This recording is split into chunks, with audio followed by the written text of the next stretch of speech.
Fala pessoal, sejam bem-vindos a mais uma aula. Meu nome é Lucas Eira. Se você ainda não me conhece, já se inscreve no canal e ativa o sininho para receber as notificações, tá certo? No vídeo de hoje a gente vai falar sobre o gráfico de pizza, um gráfico bastante conhecido, mas que a gente precisa tomar certos cuidados para usar ele da melhor maneira possível, tá certo? Então, olha só o seguinte exemplo que eu trouxe aqui para a gente estudar. Olha só, vamos supor que eu tenha aqui a minha tabela dinâmica com algumas categorias, né, e eu queira mostrar essa representação gráfica aqui num gráfico de pizza, por exemplo. Não tem problema a gente utilizar o gráfico de pizza desde que a gente tenha desde que a gente tenha em mente aí alguns cuidados, tá certo? Então eu vou inserir aqui um gráfico de pizza e o Excel já vai fazer, né, o padrãozinho aqui para mim. Quais são os cuidados que você tem que tomar em se falando ali do gráfico de pizza? Primeiro, a quantidade de categorias que você vai mostrar. Se você tiver muitas categorias, né, ou muitos rótulos, digamos assim, que você quer mostrar, o seu gráfico de pizza vai ficar ilegível. Então imagina que eu tivesse aqui, né, eu vou desfiltrar aqui, não sei quantas tem aqui, mas umas 15, 16 categorias. Não tem como eu mostrar isso num gráfico de pizza, porque vai ficar ilegível. Então, se você quer ter um gráfico de pizza, quer montar um gráfico de pizza, tem aí em mente de que você precisa ter no máximo, coloca aí 5, 6 categorias e olhe lá, né, poucas categorias para que você consiga realmente separar ali cada fatia uma fatia da outra. Então, se eu quisesse mostrar, por exemplo, apenas essas 5 categorias, tudo bem, poderia utilizar isso num gráfico de pizza, tá certo? Então, o primeiro ponto que você tem que prestar atenção é a quantidade de categorias que você vai mostrar. Agora, se você tem todas essas categorias aqui para mostrar, o que você poderia fazer? Por exemplo, você poderia colocar as 5 maiores e agrupar as outras num grupo de demais categorias, alguma coisa nesse sentido, né? Como que a gente pode fazer isso? Eu posso classificar aqui, ó, a minha quantidade do maior para o menor, por exemplo. Vou buscar aqui, ó, as 5 categorias e as de baixo aqui, eu vou selecionar todas elas, vou lá em análise de tabela dinâmica e vou agrupar essa seleção. E aí ele vai criar para mim um grupo com essas 5 com essas demais categorias. Esse agrupar um aqui que ele fez para mim, eu poderia chamar aqui de outros, por exemplo, né? E aí deixar minimizado aqui, né? Ou fechadinho. E eu mostraria no meu gráfico as 5 primeiras fatias maiores, né? E um grupo de outros ali que eu poderia, né, depois num discurso ou em alguma fala explicar o que é isso, tá bom? Essa seria uma saída caso você precise mostrar num gráfico de pizza. Se não, faz um gráfico de colunas ou num gráfico de barras que vai ficar melhor aí para visualizar, tá certo? Vamos voltar aqui para o nosso exemplo só com 5 categorias. Beleza. Outra coisa que você tem que prestar atenção é com relação às legendas, né, aos rótulos.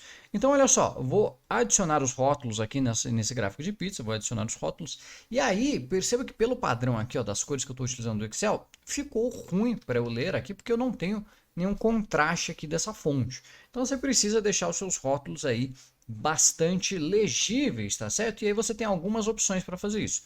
Ou muda a cor da fonte do rótulo, ou posiciona o rótulo numa área que tem contraste ali, normalmente na área do fundo ali do gráfico. Então você pode formatar o rótulo de dados, né, e colocar aqui, ó, a posição do rótulo na extremidade externa, por exemplo, e aí você vai conseguir ter o contraste ali do plano de fundo com a cor da fonte ali do texto. E você pode também adicionar aqui, ó, a exibição de porcentagem, porque quando a gente está falando de um gráfico de pizza, normalmente a gente quer saber ali a porcentagem daquela categoria, e eu acho interessante deixar nesse separador aqui, ó, uma nova linha para ele deixar lá a quantidade, por exemplo, que eu estou falando, né, o resultado, e o quanto aquilo equivale no montante total ali do que está sendo mostrado. Então 264 equivale a 9%, essa é a fatia aqui azul, tá bom? Então o segundo ponto é com relação aos rótulos, deixe os rótulos bastante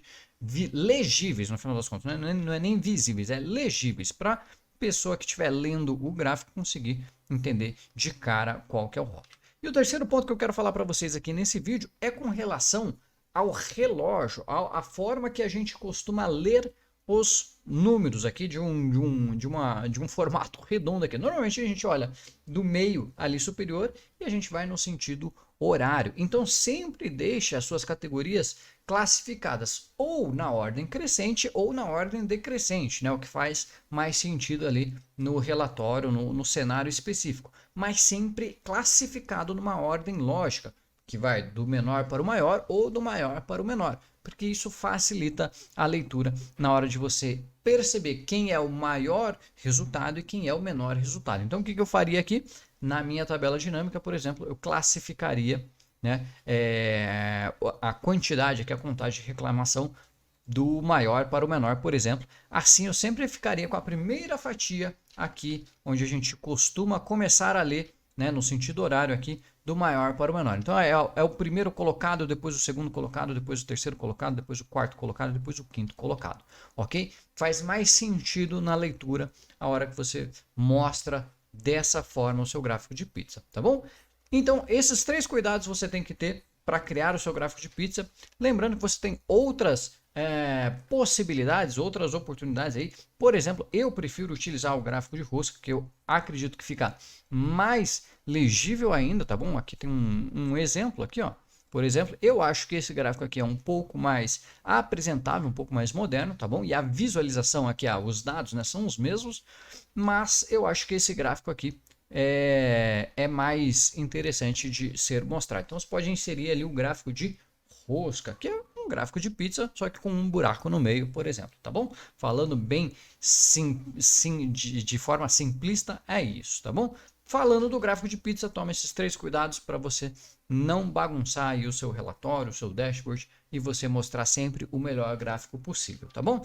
Pessoal, esse foi o conteúdo da aula de hoje, eu espero que vocês tenham gostado. Lembra que toda terça-feira às 8 a gente tem vídeo novo aqui no canal, então se inscreve e ativa o sininho para receber as notificações, tá bom? Se você quer aprender mais de Excel, entra no meu treinamento completo, o link tá aqui na descrição do vídeo ou no primeiro comentário, eu vejo vocês lá no meu treinamento, tá bom? Eu vejo vocês numa próxima aula, um forte abraço e até mais. Tchau, tchau.